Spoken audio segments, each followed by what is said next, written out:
Well, hello, everybody. Welcome this afternoon. You obviously saw the red smoke coming out the side of the palestra.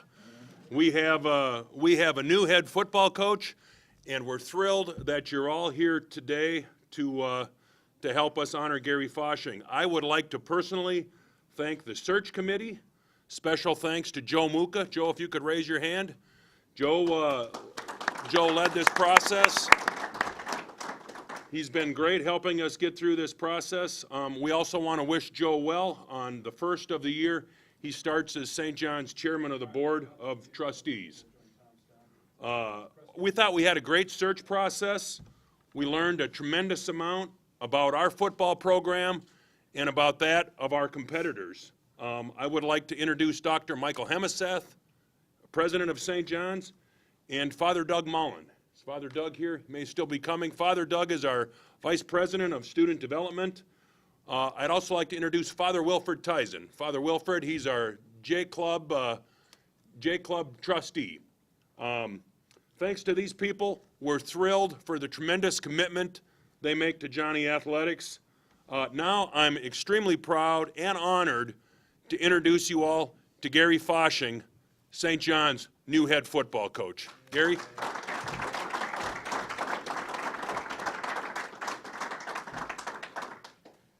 Thank you. I'm very honored and humbled to be here today to be named the next head football coach at St. John's.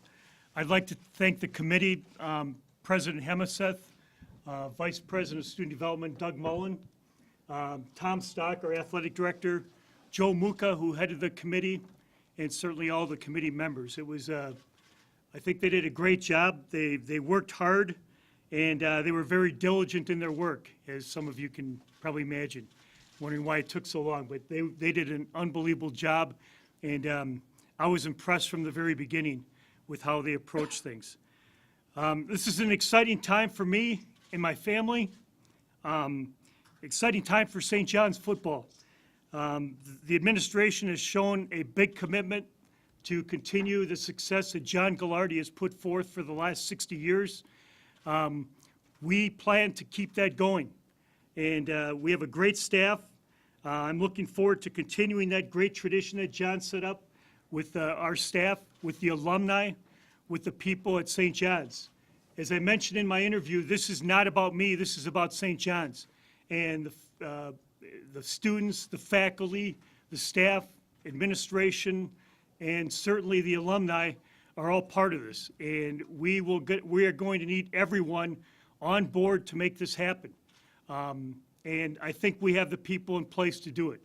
Like I said, the administration has made that commitment to St. John's. We're excited to move forward, and I look forward to the opportunity.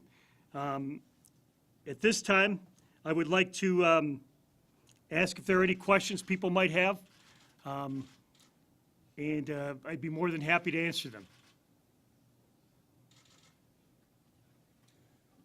If there's no questions, that's great. I knew Frank would ask one, though. So, what office are you keeping? What office will you be keeping? Yours, or will you be moving down? Frank. I'm going to stay in my office. Yes. No need to change. Go ahead. No, you go ahead. John Gallardi kind of set up a kind of a limited touch practice as kind of a philosophy he did for several decades. Is that something you plan to continue? Do you think that you might change things a little bit?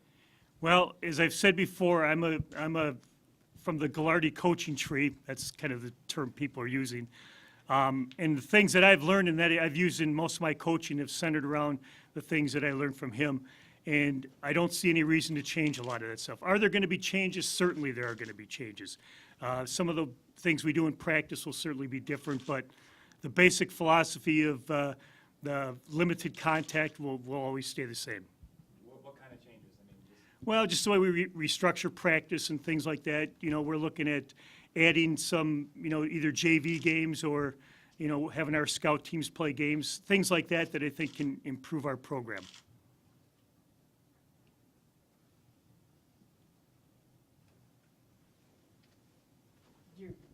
Obviously, this is like being in Las Vegas.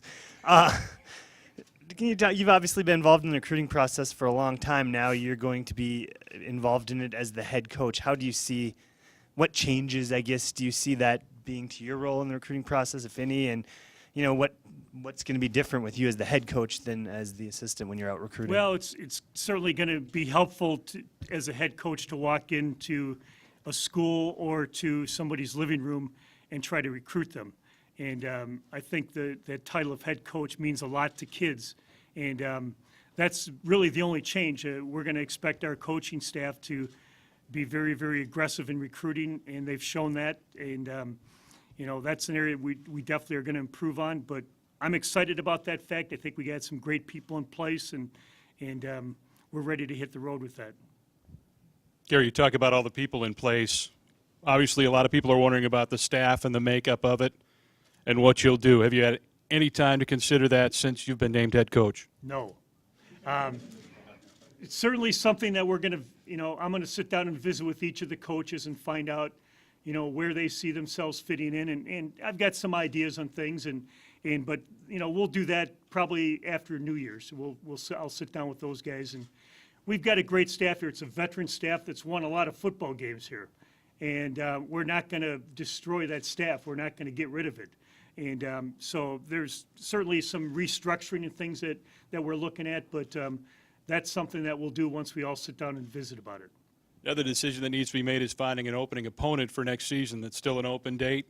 Has anyone talked about that at all? Have you? We've got a couple options that that'll be one of the things that I really believe in is shared leadership, and I wanted to sit down with my coaching staff. A couple of my old high school coaching staff members over here, they know what I'm talking about. I try not to do everything by myself. I think the times I've been successful is when I've taken input from other people, and I'm going to get input from our staff when we want to make decisions like that. What about input from Johnny Nation? How many people have you heard from with regards to the alumni, former players, since the announcement was made a couple hours ago? A lot. There's so many emails. I don't know how I just told my wife, I don't know how I can answer all these emails. It's been tremendous, and it doesn't surprise me because our alumni, as most people know, are very active and engaged. And I'm very deeply indebted to many of the players, former players who I've coached here that have sent emails and phone calls. I don't know how I can ever repay those guys, but they were a big part of this.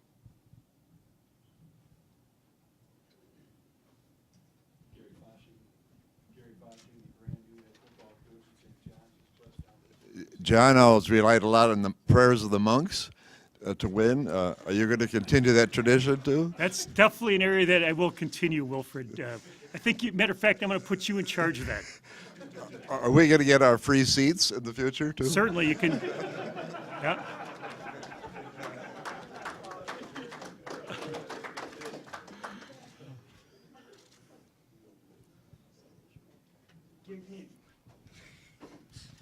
Can you talk a little bit about what this process has been like? Obviously, there's been a lot of names out there, especially with the 3 finalists. Mike Grant's name was mentioned a lot.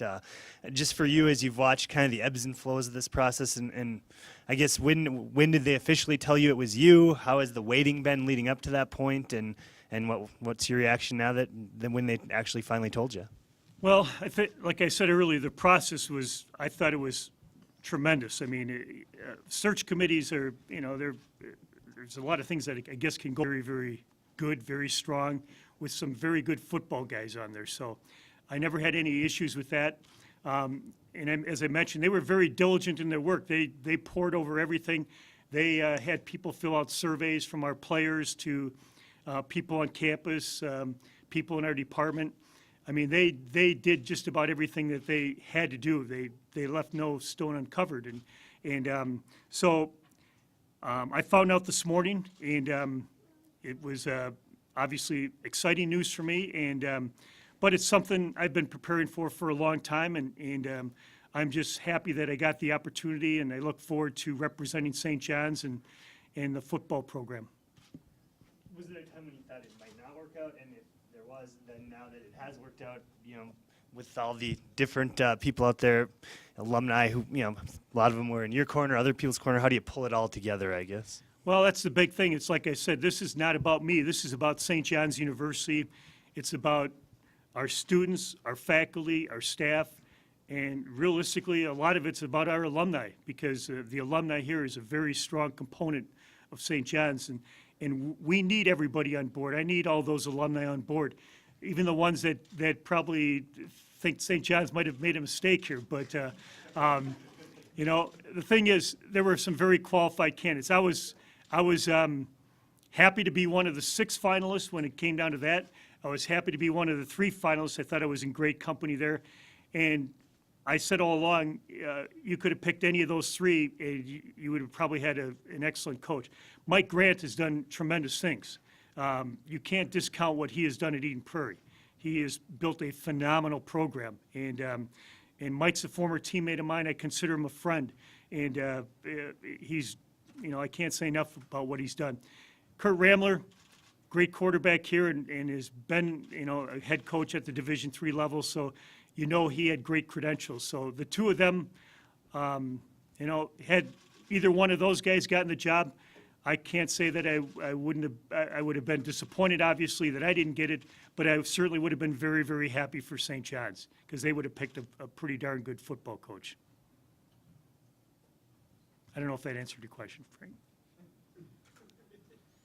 Congratulations, Gary. Thanks, Scott. I'm wondering if you have had a chance to contact or call your top recruits yet, and for that first time say, you know what, this time you're going to be playing for me.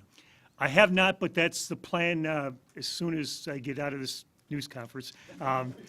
We do have, you know, we will be contacting all of our recruits, but I will be calling our top people and tonight and letting them know, and we'll go from there. But yes, we will definitely get on the board with those guys.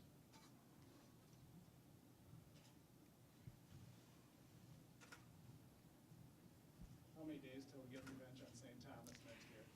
I don't know the days. I'm worried about that first game. I'm worried about spring ball coming up, so I can't even. I'm actually worried about tomorrow. I'm not even, you know, tomorrow and calling recruits. That's my focus right now. Do you feel that the staff, as you know, with the way the administration's laid out for you, that you have the tools to be competitive here and to going forward, you know, kind of compete with the top teams in the conference? Yes, I do. You know, they've already shown that commitment as part of the building project that we're in the midst of, and I can foresee that going forward with the next 2 projects of that. And they have made a commitment to St. John's football and to our athletic program that they're going to make sure we have the resources, whatever we need to get this thing going and get it back to it. John did it on shoestrings for I don't know how long, and it's amazing that he was able to do it. We're going to, you know, we're going to have the resources in place with staff and other things, and it should be, then it's up to us to make sure that we do our job and get the best team on the field and win some football games. You were in charge of recruiting for how many years? 16, 17. Do you I was recall- kind of learning that first year, so. Who were some of the outstanding successes that you recruited? Well, I mean, there have been a lot of them. I mean, there have been so many of them that to name 1 or 2 would be, I would leave off some awfully good people. Going back to, 1996, that first year, well, let me tell you this, the day I got the job, I didn't even have to make a call because somebody called me and said they were excited, and that was Brandon Novak. Okay, so he was really the first call. And I didn't even have to make that call. He made it to me. And there have been a lot of them ever since then, obviously. But again, too numerous, I'd miss some people that have been, up until even this year, so. Which ones did you steal from St. Thomas? Well, there were quite a few of them. They've won some, we've won some, as it always goes. But we've gotten a lot of good ones, too.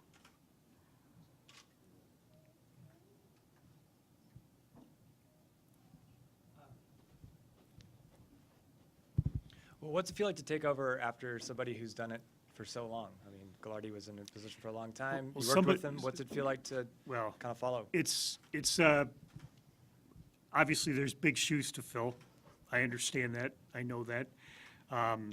But the good thing about this position is this. Typically, when you take over a position, it's because somebody got fired and you're not very good. And that's not the case here. John left and he retired on his own, and there's a lot of good players here. The program is not in a shambles, so it's going to be a heck of a lot easier to do it this way than to take over a program where you have nothing going. John, he left a lot of good things in place here, so I feel confident with that, and I know that I have a great staff behind me that have committed themselves to helping get this thing back going.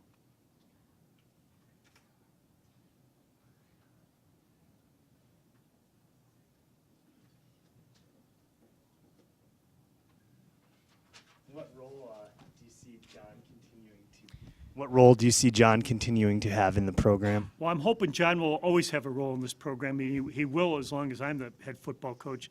Like I said before, I anticipate that there will be times where I'm going to need to ask him about something. John, what do you think about this? You think this is a good idea? And he'll be honest with me. If you guys know John, he'll be honest with me. The other thing I see is John can play a huge role in the recruiting process. I envision me walking a recruit down to his office and say, I want to introduce you to John Ghilardi, the winningest coach in college football history. That holds some weight. So I want to keep him involved. He's important to our university. He's given 60 years of his life to this place, and we want to keep him involved.